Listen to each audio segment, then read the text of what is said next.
नमस्कार साथियों, स्वागत है आपका अपने यूट्यूब चैनल पर। हमने सितंबर, अक्टूबर, नवंबर 3 महीने का करंट अफेयर है वो राजस्थान में कंप्लीट कर लिया है। आज से हम जून का स्टार्ट कर रहे हैं।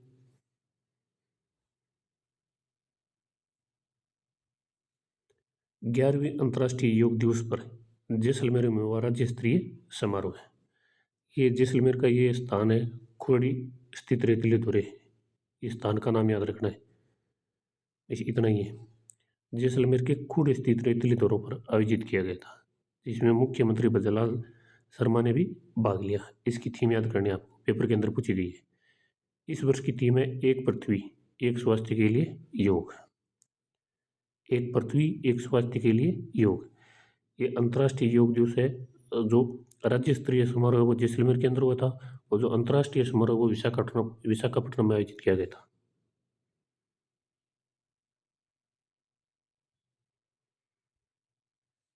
फिर देखना है कि डॉक्टर सौम्या गुजर को ब्रांड एम्बेसडर बनाया गया था। 5वीं खेलो इंडिया यूनिवर्सिटी गेम्स की मेजबानी राजस्थान को, इसको ये जून का है। अभी आपको कल जो वीडियो कराया था उसके अंदर इसकी पूरी डिटेल बता दी गई है। अभी इसके अंदर टाइम खराब करने से मतलब नहीं है, ये पहले का है, तो आप वो नया वाला है वो देख लेना।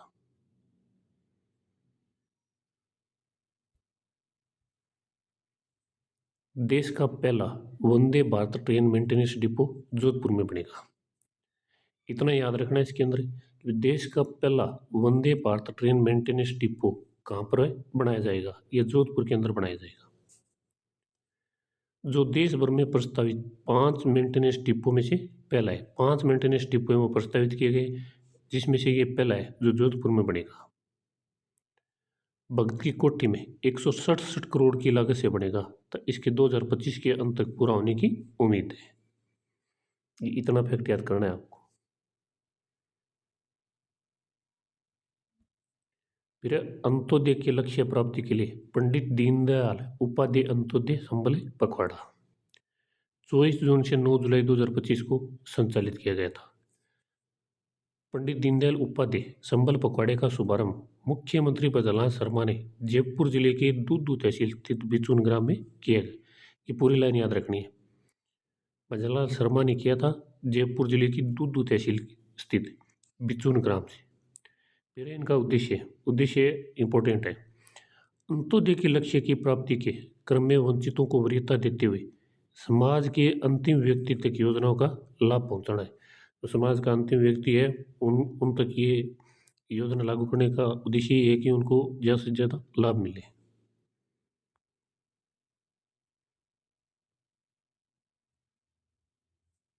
फिर राजस्थान में मिनरल एक्सप्लोरेशन में पहली बार होगा आर्टिफिशियल इंटेलिजेंस का उपयोग। राजस्थान में खनिज क्षेत्र में नवाचार के तहत पहली बार आर्टिफिशियल इंटेलिजेंस और मशीन लर्निंग तकनीक का उपयोग खनिजों की खोज के लिए किया जाएगा। यह कार्य पायलट प्रोजेक्ट के रूप में भीलवाड़ा, भरतपुर और चित्तौड़गढ़ में चयनित क्षेत्रों में किया जाएगा।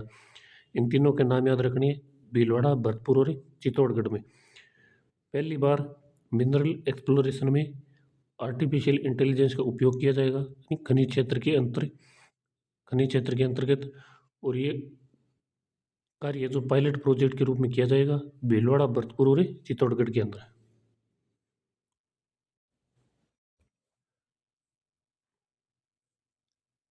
एआई आधारित इस पहल के लिए Rajasthan state mineral exploration trust, केंद्र सरकार व notified private exploration agency critical mineral tracker के साथ मिलकर कार्य करेगी। ये छोड़ देना, इतनों के साथ मिलकर कार्य करेगी, पेपर के अंदर नहीं पूछेगा आपको। फिर प्रश्न यहाँ से बनता है आपको कि यह तकनीक खनिज उपलब्धता, गुणवत्ता और संभावित भंडार को चिन्हित करने में सहायता करेगी।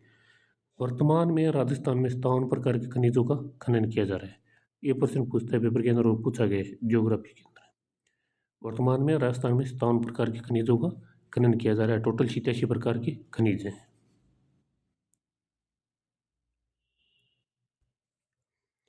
फिर जयपुर की JK Lakshmipati university THE impact ranking 2025 में सम्मानित है। आपको यहाँ से देखना है कि यूनिवर्सिटी को संयुक्त राष्ट्र के सतत विकास लक्ष्य 8 के तहत सभ्य कार्य और आर्थिक विकास के लिए राजस्थान में पहला और भारत में शीर्ष 10 में स्थान दिया गया है। राजस्थान में तो पहला है और भारत के अंदर 10वां है। राजस्थान के अंदर पहला हो गया और भारत के अंदर 10वां हो गया। इसके अतिरिक्त SDG 5 है, ये लैंगिक समानता से संबंधित है। लैंगिक समानता से संबंधित है, पूछ सकता है कि भाई SDG 5 का संबंध किससे है? लैंगिक समानता से। इस यूनिवर्सिटी का नाम याद रखना है आपको। फिर ये धरती आबा जनजाति ग्राम उत्सव अभियान का शुभारंभ, ये कल के वीडियो में बताया गया है, जो कल को जो क्लास ली थी उसके अंदर पूरा विस्तार से बताया गया है।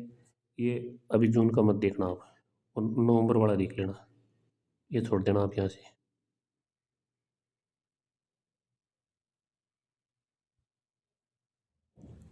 ये प्रश्न भी 2 दिन पहले क्लास करवाई थी, इसके अंदर आ गया था। पुलिस महानिदेशक उत्कल रंजन साहू बने RPC के नए अध्यक्ष। ये RPC के 40वें अध्यक्ष हैं। इनका ये नंबर याद रख लेना भाई, 40वें अध्यक्ष है। और इनका कार्यकाल है वो जून 2026 तक रहेगा। 40वें अध्यक्ष है और इनका कार्यकाल जून 2026 तक रहेगा। संजय चौधरी की सेवानिवृत्ति के बाद RPC सदस्य कैलाश चंद मीणा को RPC का कार्यवाहक अध्यक्ष बनाया गया था। ये कैलाश चंद मीणा है, इनका याद रखना है कि भी कार्यवाहक अध्यक्ष रहा है। फर्स्ट ग्रेड और सेकंड ग्रेड के लिए इंपॉर्टेंट है, याद रखना है। RPC का कार्यवाहक अध्यक्ष किसे बनाया गया था? कैलाश चंद मीणा को। फिर ये कल ये न्यूज़ फैक्ट है, ये पढ़ लिए अपने, ये पहले के आंकड़े हैं, ये छोड़ देना आप। जो नया कराया गया था वो कल कराया था, वो पढ़ लेना आप। फिर जैसलमेर में बैटल एक्स डिवीजन ने किया युद्धाभ्यास। सेना की बैटल एक्स डिवीजन ने देश की पश्चिम सीमा पर फ्यूचर रेडी की थीम पर पोखरण फायरिंग रेंज में जून 2025 में युद्धाभ्यास किया है। इसके अंदर और तो याद करने वाला कुछ नहीं है, ये थीम पूछ सकता है कि भी किस थीम पर वो अभ्यास किया गया था। फ्यूचर रेडी थीम है, जैसलमेर के अंदर किया गया था। पहले का जो करंट है उसके अंदर इतना कुछ है नहीं याद करने वाला। जो अभी हाल फिलहाल के जो करंट है उनके अंदर जो पहले वाला दिया था ना, वो रिपीट हो गया है। तो मेरा तो ये मानना है कि अभी जो करवाया गया ना 3 या 4 महीने का, उस पर आप ज़्यादा फोकस रखो, क्योंकि जो करंट पहले था वो अभी जो करंट के अंदर सम्मिलित कर रखा है विस्तार से। फिर मुख्यमंत्री शिक्षित राजस्थान अभियान है। राजस्थान सरकार ने मुख्यमंत्री शिक्षित राजस्थान अभियान की शुरुआत सरकारी स्कूलों में नामांकन बढ़ाने और बच्चों को स्कूल से जोड़ने के लिए की गई है। ये याद रखना है कि भी राजस्थान सरकार ने मुख्यमंत्री शिक्षित राजस्थान अभियान का उद्देश्य क्या है। उद्देश्य ये है कि भी सरकारी स्कूल में नामांकन बढ़ाने और बच्चों को स्कूल से जोड़ने के लिए किया गया है। इस अभियान के तहत डिजिटल प्रवेशोत्सव के माध्यम से 100% नामांकन और नामांकित बच्चों की निरंतर उपस्थिति पर विशेष बल दिया जा रहा है। घर घर मतलब सरकारी स्कूल के शिक्षक है वो घर घर जाकर 3 से 18 वर्ष तक के बच्चों का हाउस होल्ड सर्वे करेंगे। इनका उद्देश्य देख लेना आप। फिर इसमें इतना कोई खास है नहीं याद करने वाला। राजस्थान में शिक्षा के क्षेत्र में सर्वांगीण विकास के लिए मुख्यमंत्री श्री भजनलाल शर्मा ने 29 मार्च को मुख्यमंत्री शिक्षित राजस्थान अभियान का शुभारंभ किया था। ये शुभारंभ देख लेना भाई। मुख्यमंत्री शिक्षित राजस्थान अभियान का शुभारंभ कब किया गया था? 29 मार्च को, 29 मार्च 2025 को। इस अभियान के तहत कक्षा 3 से 8 के छात्रों का हिंदी, अंग्रेजी और गणित विषय में दक्षता आधारित मूल्यांकन किया जाएगा। ये 3 सब्जेक्ट है, इनका नाम याद करना है, हिंदी, अंग्रेजी और गणित विषय में।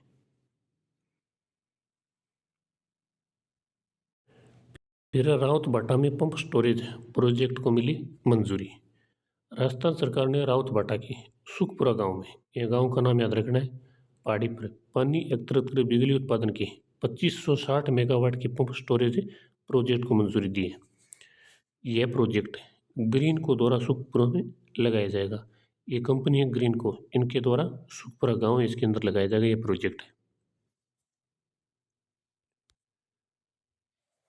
पंप स्टोरेज प्रोजेक्ट के लिए टाकरदा माला देवी सिंचाई परियोजना और ब्राह्मणी नदी से पानी लिया जाएगा। ये परियोजना है, इसके लिए टाकरदा माला देवी सिंचाई परियोजना और ब्राह्मणी नदी से पानी लिया जाएगा। सुखपुरा में प्रस्तावित 2560 मेगावाट पंप स्टोरेज में 857 हेक्टेयर भूमि उपयोग में आएगी, जिसमें से 735 हेक्टेयर भूमि वन विभाग की है। ये आरपीसी पूछता है इसी प्रश्न, कर्मचारी चयन बोर्ड तो नहीं पूछेगा।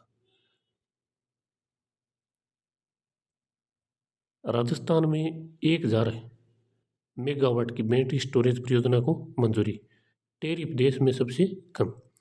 राजस्थान विद्युत विनियामक आयोग ने प्रदेश में 1000 मेगावाट ओवर की बैटरी ऊर्जा भंडारण प्रणाली स्थापित करने के लिए टैरिफ को मंजूरी दी है। टैरिफ कंपनी है, ये स्थापित करेगी यहाँ पे 1000 मेगाहर्ट्ज बैटरी ऊर्जा भंडारण प्रणाली स्थापित करेगी। फिर ये इधर है, ये छोड़ देना आप, 1000 मेगावाट याद रखना है। फिर ये परियोजना स्थल है, ये 3 नाम दे रखे हैं परियोजना स्थल के, पूछ सकता है। जयपुर, कोटा, सूरतगढ़ और केरल में स्थापित किए जाएंगे। परियोजना स्थल है जयपुर, कोटा, सूरतगढ़ और केरल में स्थापित किए जाएंगे। इसका उद्देश्य क्या है? इसका मुख्य उद्देश्य है सौर और पवन ऊर्जा जैसे अक्षय स्रोतों से उत्पन्न बिजली को स्टोर करें, ग्रिड को स्थिरता प्रदान करना और आवश्यकता अनुसार बिजली की आपूर्ति करना। राज्य सरकार की 2028 और 29 तक 18.5 गीगावाट ओवर स्टोरेज क्षमता विकसित करने की योजना का हिस्सा है। याद करना है कि भी राज्य सरकार की 2028-29 तक 18.5 गीगावाट ओवर स्टोरेज क्षमता विकसित करने की योजना का हिस्सा है।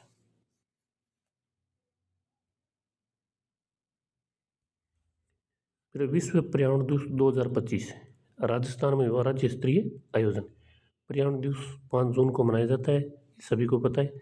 मुख्यमंत्री बद्रीलाल शर्मा ने एक पेड़ मां के नाम अभियान के तहत जमुआ रामगढ़ में सिंदूर का पौधा लगाकर कार्यक्रम का शुभारंभ किया था। जमुआ रामगढ़ से सिंदूर का पौधा लगाकर कार्यक्रम का शुभारंभ किया गया था। इस अवसर पर वंदे गंगा जल संरक्षण जल अभियान की नई पहल की शुरुआत की गई थी। कौन से पहल की शुरुआत की गई है? वंदे गंगा जल संरक्षण जन अभियान की।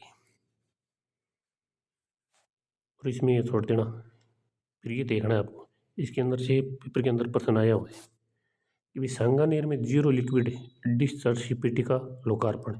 हो सकता है कि मुख्यमंत्री बद्रीलाल शर्मा ने जीरो लिक्विड डिस्चार्ज सीपीटी का लोकार्पण कहाँ से किया था? सांगानेर से। 5 लौह कुश वाटिकाओं की शुरुआत। फिर ये पूछा गया है कि अभी मथला मगरा नगर वन कहाँ स्थापित किया जाएगा? उदयपुर के अंदर। इसका शुभारंभ किया गया था बद्रीलाल जी के द्वारा।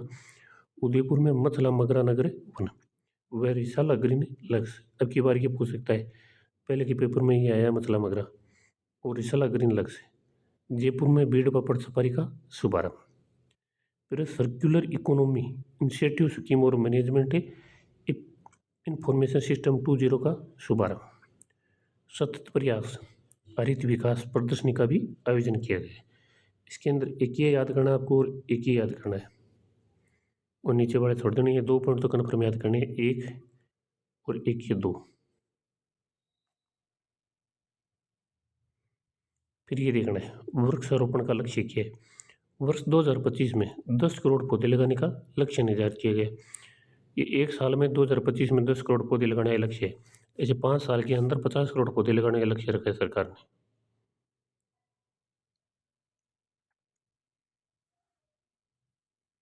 राजस्थान में वंदे गंगा जल संरक्षण जन अभियान संपन्न, करोड़ों लोगों ने की भागीदारी। ये प्रश्न पेपर के अंदर आया है। यहाँ पूछा गया था भाई ये परियोजना है, ये क्यों चर्चा में रही थी? क्योंकि मुख्यमंत्री बद्रीलाल शर्मा ने विश्व पर्यावरण दिवस पर जयपुर के रामगढ़ बांध से इसकी शुरुआत की थी और जैसलमेर की गढ़सीसर झील पर इसका समापन किया गया था। यहाँ से प्रश्न पूछा गया था कि भी कौन सी परियोजना है जिसका जैसलमेर की गढ़सीसर झील पर इसका समापन किया गया था। यह प्रश्न था कि भी गढ़सीसर झील हाल ही में चर्चा में थी, किस कारण से? ऑप्शन के अंदर ये था वंदे गंगा जल संरक्षण जन अभियान की भागीदारी के कारण। पेपर के अंदर की प्रश्न किसी भी तरह से आ सकता है, घुमा फिरा कर, आपको याद रखना पड़ेगा। और इसमें याद करने वाला कुछ नहीं है, वो एक लाइन थी।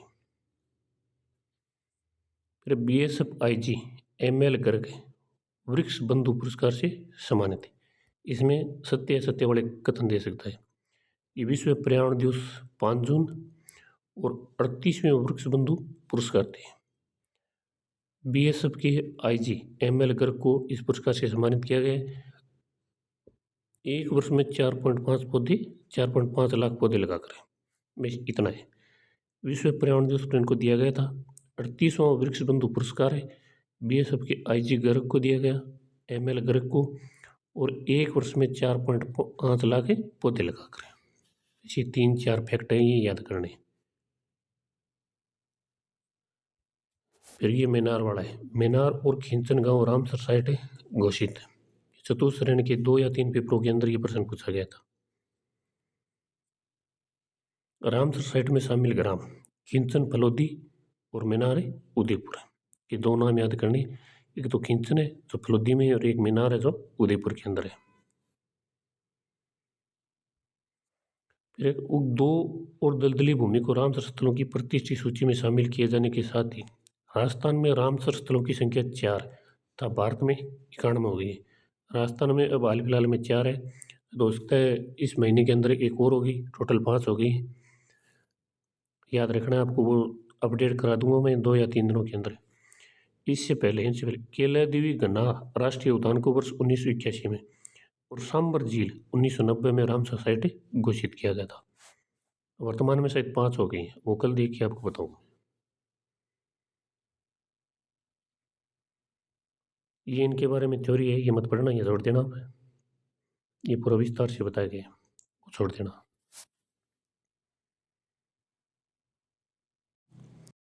फिर जयपुर में तीसरी लेपर्ड सफारी का शुभारंभ। वस्तुतः जयपुर के बीड़ पापड़ क्षेत्र में लेपर्ड सफारी का उद्घाटन मुख्यमंत्री बद्रीलाल शर्मा ने 5 जून यानी विश्व पर्यावरण दिवस को किया था। ये याद रखनी है। इससे पहले जालाना और आमागढ़ में लेपर्ड सफारी शुरू की जा चुकी है। और तीसरी कौन सी होगी? बीड़ पापड़ है। 3 हो गई, पहले जालाना, फिर आमागढ़ और अभी बीड़ पापड़ है। 3 याद रखनी है, जयपुर से संबंधित 3 है।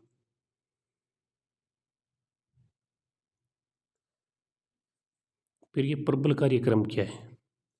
राज्य की शिक्षा विभाग द्वारा 9वीं से 12वीं कक्षा के छात्रों के लिए प्रबल नामक एक नया कार्यक्रम वर्तमान स्तर में शुरू किया जाएगा। इस कार्यक्रम में प्रदेश के 18,798 राजकीय उच्च माध्यमिक विद्यालयों को शामिल किया गया। इसका प्रबल कार्यक्रम का उद्देश्य याद रखना आपको। पहले तो याद रखना कि प्रबल कार्यक्रम किसके द्वारा शुरू किया गया? राज्य की शिक्षा विभाग के द्वारा शुरू किया गया। इसका उद्देश्य है कि भी इस कार्यक्रम का उद्देश्य छात्रों को जीवन के व्यवहारिक पहलुओं में पारंगत करना और तेजी से बदलती दुनिया की चुनौतियों से निपटने के लिए तैयार करना है। ये इनका उद्देश्य याद करना है। और प्रबल कार्यक्रम की इसके पहले शिक्षा विभाग की, और ये कक्षा याद रखनी है 9 से 12 तक है।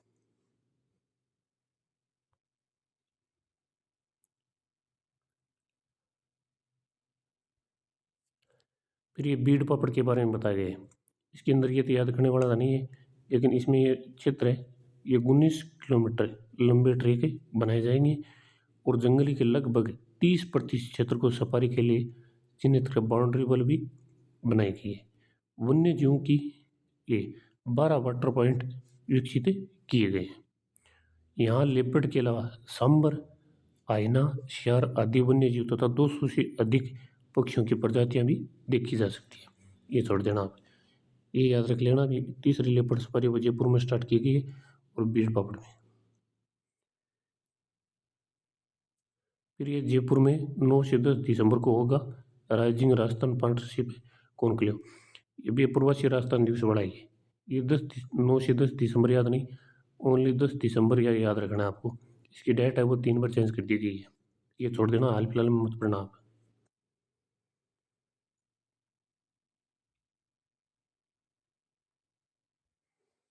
फिर ये देखना कि भी राजस्थान यूनिवर्सिटी को NAAC से मिली A+ ग्रेड है। बस इतना ही देख लेना। इसमें तुम्हारी कॉलेज में इतना याद करने वाला कुछ है नहीं। प्रदेश की पहली सोलर लिफ्ट परियोजना का लोकार्पण, हाँ ये प्रश्न है, इंपॉर्टेंट है। बूंदी जिले की लोली गांव में बहुप्रतीक्षित गेंडोली फोलाई लिफ्ट सिंचाई परियोजना का लोकार्पण लोकसभा स्पीकर ओम बिरला द्वारा 18 जून 2025 को किया गया था। इसका ये पूछ सकता है कि परियोजना कहाँ से संबंधित है। बूंदी जिले की लोहली गांव गेंडोली फोलाई लिफ्ट सिंचाई परियोजना, और इसका शुभारंभ किसने किया था? ओम बिरला ने किया था। ये मेज नदी पर बनी हुई है। बनी यह परियोजना प्रदेश की पहली सोलर लिफ्ट सिंचाई परियोजना है, जहाँ नदी से किसानों का निःशुल्क पानी सोलर सिस्टम से चलेगा। वहाँ पे ये सूर्य प्लेटें ये लगा दी गई हैं, उससे वो किसानों को निःशुल्क पानी मिलता रहेगा। याद कर लेना, ये इम्पोर्टेंट है। और इसके अंदर ये नीचे फैक्ट दिए गए हैं। यहाँ बिजली भी बनेगी, ये याद करना है।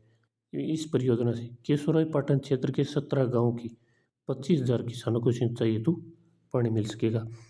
कर्मचारी चयन बोर्ड है वो ऐसे प्रश्न देता है। ज्योग्राफी के अंदर पीछे के क्वेश्चन आए हुए हैं। केशोराय पाटन क्षेत्र के 17 गाँव के 25,000 किसानों को सिंचाई हेतु पानी मिल सकेगा, और छोड़ देना। फिर यश बरड़िया बने चेस इंटरनेशनल मास्टर। ये क्वेश्चन आरपीसी ने पूछा है, थोड़े दिन पहले एग्जाम होता उसके अंदर पूछा गया था। यश बरड़िया का संबंध है जयपुर से, 15 वर्षीय शतरंज खिलाड़ी है। ये याद रखना है, यश बरड़िया का संबंध किससे है? शतरंज से। यश बरड़िया चेस के इंटरनेशनल मास्टर बन गए। यश बरड़िया ने 2 जून 2025 को सर्बिया के बेलग्राद में आयोजित इंटरनेशनल चेस टूर्नामेंट में अपना तीसरा और अंतिम इंटरनेशनल मास्टर नॉर्म हासिल किए। ये छोड़ देना, कितना किए कितना नहीं किया, ये याद रखना भी। यश बरड़िया वो चेस इंटरनेशनल मास्टर बने, शतरंज से संबंधित है ये, और जयपुर से संबंध रखते हैं। बस इतना याद करना है। ये प्रतियोगिता है वो सर्बिया के बेलग्राद में आयोजित हुई थी।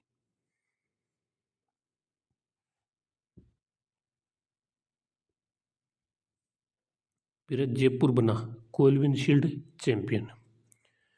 इसमें मुझे तो कुछ याद करने वाला मिला नहीं है। आप इतना याद कर लेना कि कोलविन शील्ड चैंपियन कौन बना है? जयपुर।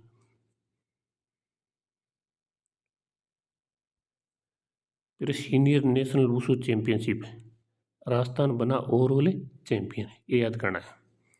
ये 34वें सीनियर राष्ट्रीय वुशु चैंपियनशिप 2025 का आयोजन जयपुर के पूर्णिया विश्वविद्यालय में किया गया था। 34वीं सीनियर राष्ट्रीय वुशु चैंपियनशिप 2025 का आयोजन जयपुर के पूर्णिया विश्वविद्यालय में किया गया था। इसमें राजस्थान ने 24 पदकों के साथ नेशनल यूथ की ओवरऑल प्रतियोगिता तालु व स्वांसों अपने नाम की।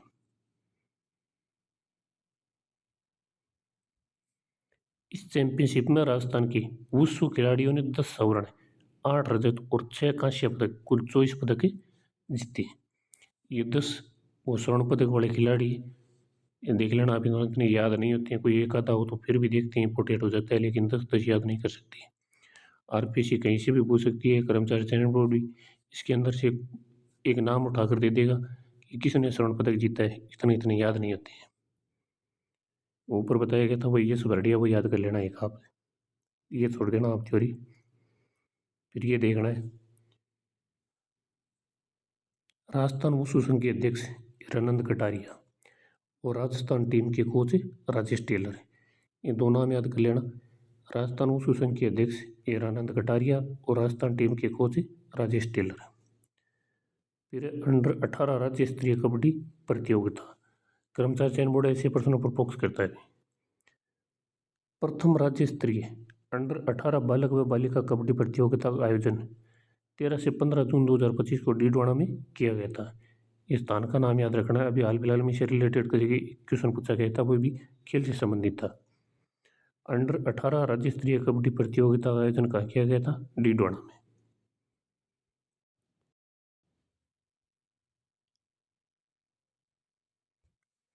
फिर ये देखना है कि बालक वर्ग, इस वर्ग में स्वर्ण पदक जयपुर ने जीता था, रजत पदक सीकर ने जीता। बालक वर्ग में स्वर्ण पदक तो जयपुर ने जीता था और रजत पदक सीकर ने जीता। और फिर बालिका वर्ग के अंदर इस वर्ग में जयपुर ने स्वर्ण पदक जीता, जबकि बीकानेर ने रजत पदक जीता। दोनों जगह बालक और बालिका वर्ग के अंतर्गत स्वर्ण पदक है वो जयपुर ने जीता है, जबकि बालक वर्ग के अंदर रजत पदक है वो सीकर ने, और बालिका के अंदर रजत पदक है वो बीकानेर ने जीता है।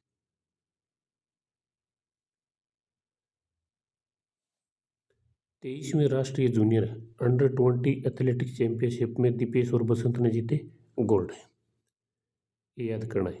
23वीं राष्ट्रीय junior under athletics championship Prayagraj Uttar Pradesh के मदन मालवीय स्पोर्ट्स स्टेडियम में 22 से 24 जून 2025 को आयोजित की गई थी। ये जून छोड़ देना और ये स्टेडियम नाम छोड़ देना, ये याद मत करना। इतना याद रख लेना, 23वीं राष्ट्रीय junior under 20 athletics championship Prayagraj Uttar Pradesh में आयोजित की गई थी, जिसमें राजस्थान के दीपेश चौधरी और बसंत ने गोल्ड मेडल जीते। फिर इनकी कैटेगरी याद रखनी है, कैटेगरी पूछी जाती है पेपर के अंदर है। दीपेश चौधरी ने जेविलियन में 72.98 मीटर की दूरी नापते हुए स्वर्ण पदक जीता है। दीपेश चौधरी ने जेविलियन में 72.98 मीटर की दूरी नापते हुए स्वर्ण पदक जीता है। ऊंची कूद में राजस्थान के बसंत ने 2.11 मीटर छलांग लगाते हुए गोल्ड मेडल जीता है। ये दो याद करने हैं आपको, दीपेश और बसंत दोनों ने गोल्ड मेडल जीते हैं। इसके साथ साथ ही दो नाम और है। हनुमानगढ़ की जानवी शेखावत ने 43.05 मीटर की दूरी मापते हुए गर्ल्स जेविलियन में ब्रॉन्ज मेडल अपने नाम किया है। ये ब्रॉन्ज मेडल वाला भी कभी कभी पूछ लेता है, तो ज़्यादा हाईलाइट नहीं रहता है। हनुमानगढ़ के जानवी शेखावत है, इन्होंने अपने नाम किया है bronze medal.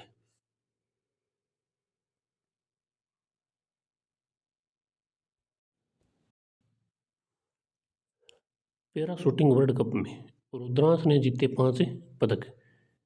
World shooting para sports दक्षिण कोरिया के चांगवोन में 28 मई से 6 जून 2025 को आयोजित किया गया था।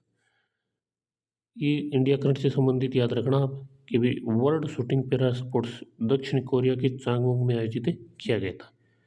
इस वर्ल्ड शूटिंग पैरा स्पोर्ट्स में भरतपुर के रुद्रांश खंडेलवाल ने भारत का प्रतिनिधित्व करते हुए 5 पदक जीते थे, जिनमें रुद्रांश ने 1 स्वर्ण पदक, 3 रजत पदक और 1 कांस्य पदक जीता है। स्वर्ण पदक कौन सी कैटेगरी के अंदर जीता था, ये याद रखना इंपॉर्टेंट है। पुरुषों की P1 10 metre air pistol SH1 में, ये इनकी कैटेगरी है, ये पूरी याद करनी है। पुरुषों की P1 10 metre air pistol SH1 में, ये याद करनी है इनकी कैटेगरी। कर्मचारी चयन बोर्ड ने भी साफ कर दी है। कल वो आलोक राज्य आए थे, उन्होंने कह दिया कि भी वो सीधे सीधे प्रश्न है, वो पेपर के अंदर नहीं पूछे जाएंगे, तो आपको ऐसे फैक्ट याद करने पड़ेंगे करंट के लिए भी।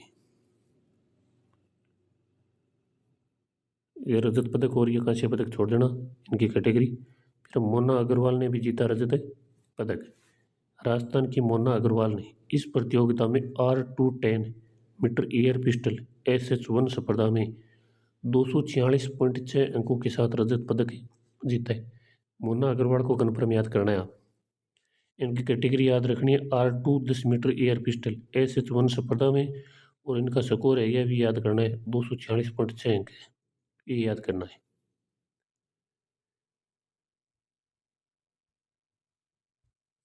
फिर बीच कबड्डी में राजस्थान बना उप विजेता। 12वीं बीच कबड्डी प्रतियोगिता का आयोजन मछलीपट्टनम आंध्र प्रदेश में 4 से 8 जून 2025 को किया गया था। यह राजस्थान से रिलेटेड नहीं पूछेगा, पूछेगा इंडिया से रिलेटेड कि 12वीं बीच कबड्डी प्रतियोगिता का आयोजन कहाँ किया गया। मछलीपट्टनम आंध्र प्रदेश में। राजस्थान पुरुष कबड्डी टीम शानदार प्रदर्शन करते हुए उप विजेता रही, और जो आंध्र प्रदेश टीम है वो विजेता रही। उसमें इसमें ये पूछेगा कि भाई 12वीं कबड्डी बीच कबड्डी प्रतियोगिता का आयोजन मछलीपट्टनम आंध्र प्रदेश में किया गया था, जिसमें उप विजेता किसे घोषित किया गया था, राजस्थान को, और विजेता है वो आंध्र प्रदेश है। राजस्थान कबड्डी टीम कबड्डी संघ के अध्यक्ष कौन है, तेजस्वी सिंह गहलोत है। राजस्थान कबड्डी संघ के अध्यक्ष तेजस्वी सिंह गहलोत है। फिर ये शॉर्ट न्यूज़, इनके अंदर से भी क्वेश्चन आते हैं।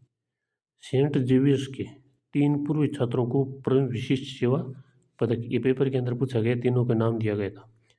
जयपुर के सेंट जेवियर स्कूल 1984 बैच के 3 पूर्व छात्रों लेफ्टिनेंट जनरल अनिद्य सेन गुप्ता, पद्म सिंह शेखावत और रघु निवासन को परम विशिष्ट सेवा पदक से सम्मानित किया गया। या राष्ट्रपति द्रौपदी मुर्मू ने इन्हें सम्मानित किया। इन तीनों को नाम याद रखना कि परम विशिष्ट सेवा पदक से किसे सम्मानित नहीं किया गया है, ऐसा प्रश्न मिल सकता है आपको। नाम याद रखना है अनिद्य सेन गुप्ता, पद्म सिंह शेखावत और रघुश्री निवासन है। फिर बल्चर ब्रांडिंग सेंटर गिद्ध संरक्षण के लिए बीकानेर का जोड़बीड़ क्षेत्र में वल्चर ब्रीडिंग सेंटर की स्थापना की जाएगी। इतना याद करना है इसके अंदर। गिद्ध संरक्षण के लिए बीकानेर का जोड़बीड़ क्षेत्र में वल्चर ब्रीडिंग सेंटर की स्थापना की जाएगी। इसमें और तो ये ऐसी दे रखी थ्योरी दे रखी है, ये मत पढ़ना, आप छोड़ देना। ऊपर वाली एक लाइन याद कर लेना बहुत है।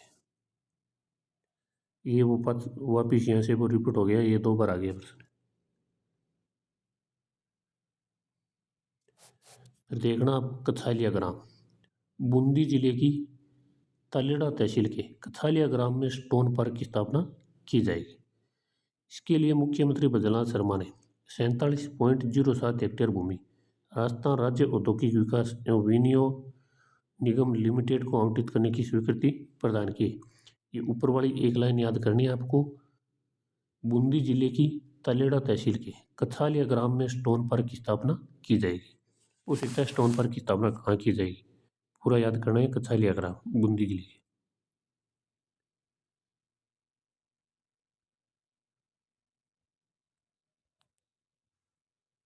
फिर आयुष जैन, जयपुर के आयुष जैन का चयन भारतीय सेमीकंडक्टर कार्यबल विकास कार्यक्रम के लिए हुआ है।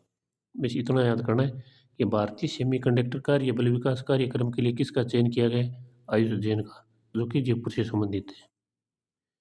यह प्रो अजहर हाशमी का निधन, रतलाम मध्य प्रदेश निवासी चिंतक साहित्यकार और गीता मनीषी प्रोफेसर अजहर हाशमी का निधन हो गया। ये इनकी कविता है, ये याद रखनी है, राम वाला हिंदुस्तान चाहिए। पूछ सकता है किसकी है। बेटियां पाँव दुआएं, जिसे प्रेरित होकर मध्य प्रदेश सरकार ने 2011 में बेटी बचाओ अभियान की शुरुआत की थी। संयुक्त राष्ट्र ने की जयपुर पोर्ट निर्माता संस्था BMVSS की सराहना। संयुक्त राष्ट्र ने दिव्यांगों के पुनर्वास में जयपुर की संस्था भगवान महावीर विकलांग सहायता समिति की भूमिका की सराहना की। ये कहाँ पे आयोजित हुआ था, न्यूयॉर्क में आयोजित दिव्यांगजनों के अधिकारों पर संयुक्त राष्ट्र सम्मेलन में संस्था के संस्थापक DR मेहता और अध्यक्ष सतीश मेहता को विशेष रूप से आमंत्रित किया गया। इतना इम्पोर्टेंट तो नहीं है, लेकिन फिर इनका याद रख लेना कि भी इनके वो संस्था निर्मित है, वो कहाँ पे वो आयोजन किया गया था, जून 2025 में न्यूयॉर्क में आयोजित किया गया था। फिर मियावाकी मातृवन, ये छोड़ देना। फिर ये देखना है राजस्थान वाहिनी भारत गौरव पर्यटन ट्रेन, राजस्थान सरकार की वरिष्ठ नागरिक तीर्थ यात्रा योजना 2025-26 के तहत 6 जून 2025 को जयपुर के दुर्गापुरा रेलवे स्टेशन से राज्य सरकार की पहली इसे राजस्थान वाहिनी भारत गौरव टूरिस्ट ट्रेन को मुख्यमंत्री बद्रीनाथ शर्मा ने हरी झंडी दिखाई। राजस्थान वाहिनी भारत गौरव पर्यटन ट्रेन, ये जयपुर के दुर्गापुर रेलवे स्टेशन है, इनका वो शुभारंभ किया गया मुख्यमंत्री बद्रीनाथ शर्मा के द्वारा। फिर अब भगवती प्रसाद सारस्वत, राज्यपाल कुलाधिपति हरिभाऊ बांगड़े ने, ये 45वें राज्यपाल में याद करना है आपको। ये संख्या पूछी गई है पेपर के अंदर, कौन से नंबर के या कौन से क्रम के, 45वें क्रम के। प्रो भगवती प्रसाद सारस्वत कोटा विश्वविद्यालय के कुलगुरु पद पर नियुक्त किए गए। या कुलगुरु वाले प्रश्न है वो ट्रेंडिंग में आजकल ज़्यादातर प्रश्न पेपर के अंदर ये प्रश्न मिलता है कि विश्वविद्यालय का कुलगुरु किसे नियुक्त किया गया, क्योंकि भगवती प्रसाद सारस्वत हैं, इनको कोटा विश्वविद्यालय के कुलगुरु नियुक्त किए गए थे। और इनकी वो आयु होती है 3 वर्ष या 70 वर्ष की आयु प्राप्त करने के लिए पद पर रह सकते हैं। फिर seven R conclave, rethink, refuse, reduce, reuse, refurbish, recover और रिसाइकल 8वें संस्करण का आयोजन 4 जून 2025 को जयपुर में किया गया था। ये 3R, तो 3R हो गया, एक 7R हो गया और एक है थोड़े दिन पहले शायद था 12R। ये सभी के सभी जयपुर के अंदर आयोजित किए गए। और इनकी थीम है भविष्य के शहर, संधारणीय, लचीले और संपन्न। ये थीम याद करनी है। और पूछ सकता है कि 7R कॉन्क्लेव का आयोजन कहाँ किया गया था, जयपुर के अंदर किया गया था। थीम है भविष्य के शहर, संधारणीय, लचीले और संपन्न। आयोजित किसके द्वारा किया गया था? Confederation of Indian industry Rajasthan द्वारा राज्य प्रदूषण नियंत्रण मंडल के सहयोग से।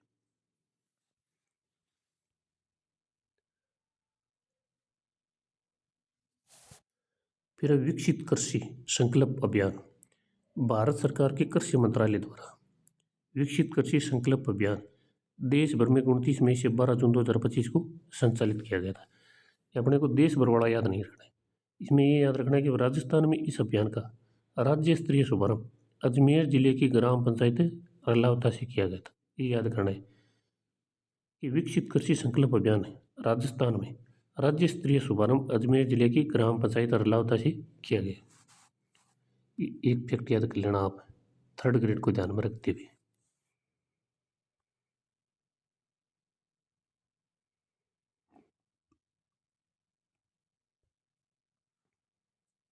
जोधपुर रेंज में गृह सुधार अभियान की शुरुआत। जोधपुर रेंज में चल रहे ऑपरेशन नशा अभियान याद करना, ऑपरेशन नशा अभियान के तहत अब आईजी की पहल पर गृह सुधार अभियान शुरू किया गया। इसके अंतर्गत पुलिस थानों और पुलिस लाइन में अफीम डोडा सहित अन्य मादक पदार्थों के आदि पुलिस कर्मियों को नशा मुक्ति दिलाने की पहल की जाएगी। यह अभियान जोधपुर, बाड़मेर, जैसलमेर, पाली, सिरोही और जालौर इन जिलों के अंदर ये स्टार्ट किया गया है।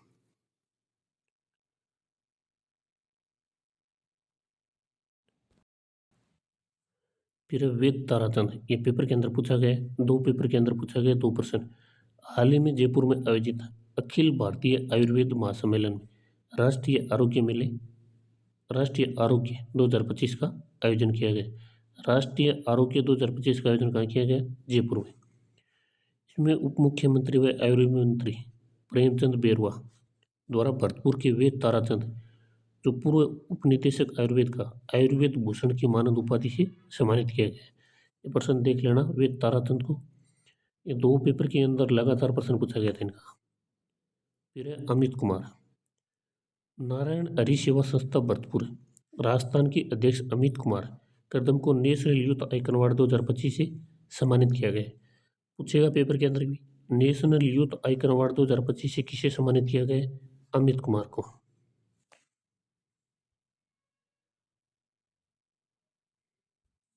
इनको सामाजिक कार्य के लिए दिया गया है। फिर है Rangoli Srivastava, Washington DC America के सेंटर फॉर ग्लोबल डेवलपमेंट की ओर से विश्व स्तर की first annual research conference on global lead exposure का आयोजन 3 से 4 जून 2025 को किया गया, जो कि छोड़ देना, आपको नहीं देखना है।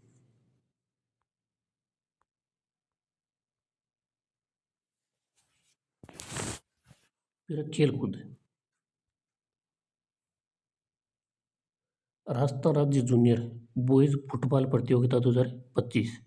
राजस्थान राज्य जूनियर बॉयज फुटबॉल प्रतियोगिता 2025 का खिताब सीकर ने जयपुर को 1-0 से हराकर जीता है। आपको याद रखना है कि भाई इसके अंदर विजेता सीकर रही है और विजेता जयपुर है। राजस्थान राज्य जूनियर बॉयज फुटबॉल प्रतियोगिता 2025, इसके अंदर जयपुर विजेता रहा है। फिर है महक शर्मा, ओ ये रह गए सॉरी, टूर्नामेंट का best player award Jaipur team के अतिवीर को प्रदान किया गया है। ये पूछता है आजकल पेपर के अंदर, best player award Jaipur team के अतिवीर को प्रदान किया गया है।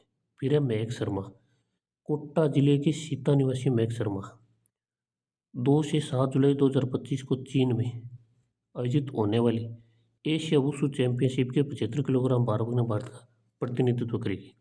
इन्होंने प्रतिनिधित्व कर लिया है।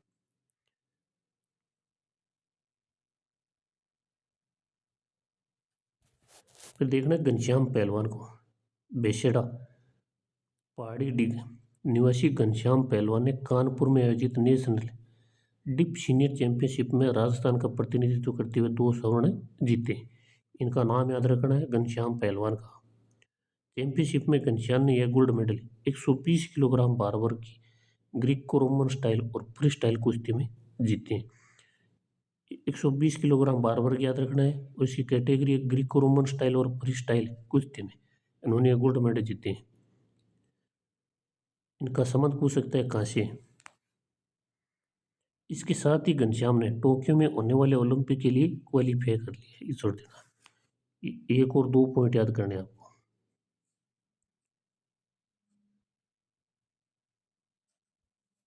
फिर हम मोहम्मद रजा और अरमान मटोरिया। अंडर 16 साबा। साबा का मतलब है साउथ एशियन बास्केटबॉल एसोसिएशन।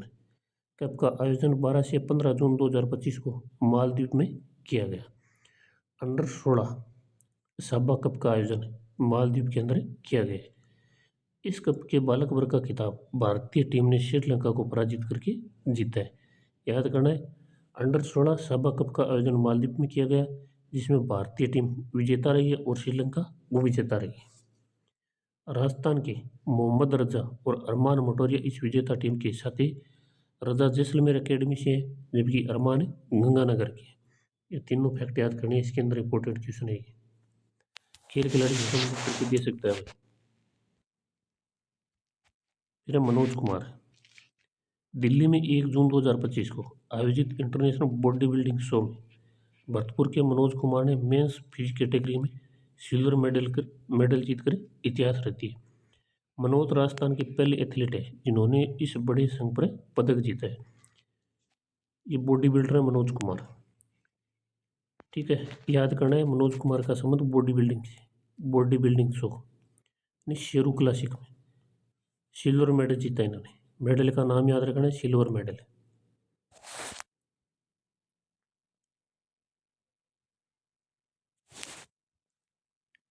फिर 6ठी जूनियर नेशनल बॉक्सिंग चैंपियनशिप ये रोहतक हरियाणा के अंदर आयोजित हुई थी। संपन्न में 6ठी जूनियर नेशनल बॉक्सिंग चैंपियनशिप में अर्जुन ने 60-70 किलोग्राम भार वर्ग में और टिक्कम ने 50-52 किलोग्राम भार वर्ग में रजत पदक जीता है। एक तो अर्जुन याद रखना है आपको, इनकी कैटेगरी है 60 से 70 किलोग्राम, और एक याद रखना है टिक्कम, इनकी कैटेगरी है 50 से 52 किलोग्राम। इसमें इन दोनों ने रजत पदक जीता है। 6ठी junior national boxing championship Rohtak Haryana में आयोजित की गई थी।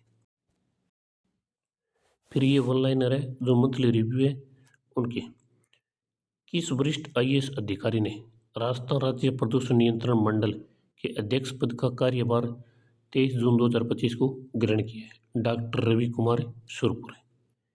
किस आईएएस अधिकारी ने आईसीडीएस के अध्यक्ष पद का कार्यभार 23 जून 2025 को ग्रहण किया है? वसुदेव मालावती। इनके नाम याद रखने, इससे संबंधित करके प्रश्न पूछेगा। फिर राज्य सरकार ने संयुक्त उपक्रम राजस्थान स्टेट गैस के पहले लिक्विफाइड नेचुरल गैस स्टेशन की स्थापना तो भूमि पूजन 18 जून 2025 को कहाँ किया गया? नीमराणा। नीमराणा याद रखना है। राज्य सरकार ने संयुक्त उपक्रम राजस्थान स्टेट गैस के पहले लिक्विफाइड नेचुरल गैस स्टेशन की स्थापना तो नीमराणा में की जाएगी। फिर राजस्थान विधानसभा अध्यक्ष वासुदेव देवनानी राष्ट्रमंडल संसदीय संघ के तत्वावधान में आयोजित अध्यक्ष यात्रा के लिए किन देशों की 7 दिवसीय यात्रा पर 18 जून 2025 को गए? फ्रांस और जर्मनी।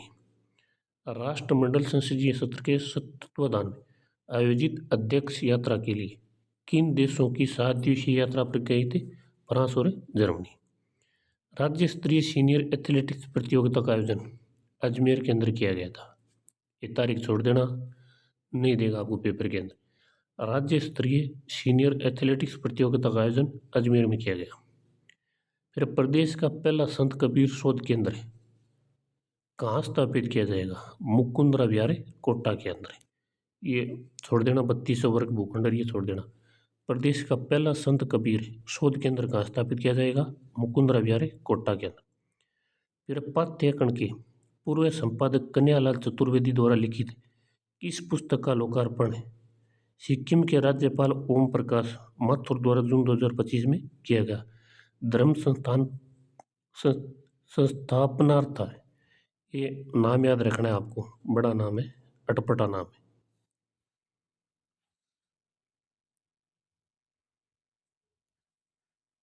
दैनिक भास्कर के किस अभियान को INMA international news media association की ग्लोबल मीडिया अवार्ड 2025 में सर्वश्रेष्ठ जनसंपर्क और सामुदायिक सेवा अभियान श्रेणी में तीसरा स्थान मिला है? एक पेड़ एक जिंदगी। फिर चर्चा में रही बाघिन एरोहेड का संबंध किस बाघ अभ्यारण्य से है, जिनकी बीमारी के कारण मृत्यु हो गई थी। ये रणथंभौर से संबंधित थी भी बाघिन एरोहेड। इस वर्ष स्वतंत्रता दिवस राज्य स्तरीय समारोह 15 अगस्त 2025 को कहाँ आयोजित किया गया? जोधपुर के अंदर आयोजित किया गया था। कोटा से मध्य प्रदेश को जोड़ने वाले स्टेट हाईवे 70 पर बड़ौदा और डिबरी बीच किस नदी पर बने हाई लेवल ब्रिज का उद्घाटन लोकसभा अध्यक्ष ओम बिरला ने 16 जून 2025 को किया? काली सिंध। कोटा से मध्य प्रदेश को जोड़ने वाले स्टेट हाईवे 70 पर बड़ौदा और डिबरी बीच किस नदी पर बने हाई लेवल ब्रिज का उद्घाटन लोकसभा अध्यक्ष ओम बिरला ने किया? काली सिंध नदी पर। प्रदेश की पहली इलेक्ट्रिक डबल डेकर बोट पेट्टून तकनीक से बनी किस झील में शुरू की गई है? ये पिछोला झील में शुरू की गई है। प्रदेश की पहली इलेक्ट्रिक डबल डेकर बोट किस झील में शुरू की गई है? पिछोला झील में शुरू की गई है। तो धन्यवाद साथियों, आज ये अपना जून का करंट है वो कंप्लीट हो गया। कल हो सकता है मई का कंप्लीट करा दिया जाएगा। तो आपको कुछ कमी लगे तो आप बताने का कष्ट करें कमेंट के अंदर, और इनकी पीडीएफ है वो आपको टेलीग्राम के अंदर उपलब्ध करा दी जाएगी। तो आप ज़्यादा से ज़्यादा शेयर करें, सब्सक्राइब करें। धन्यवाद।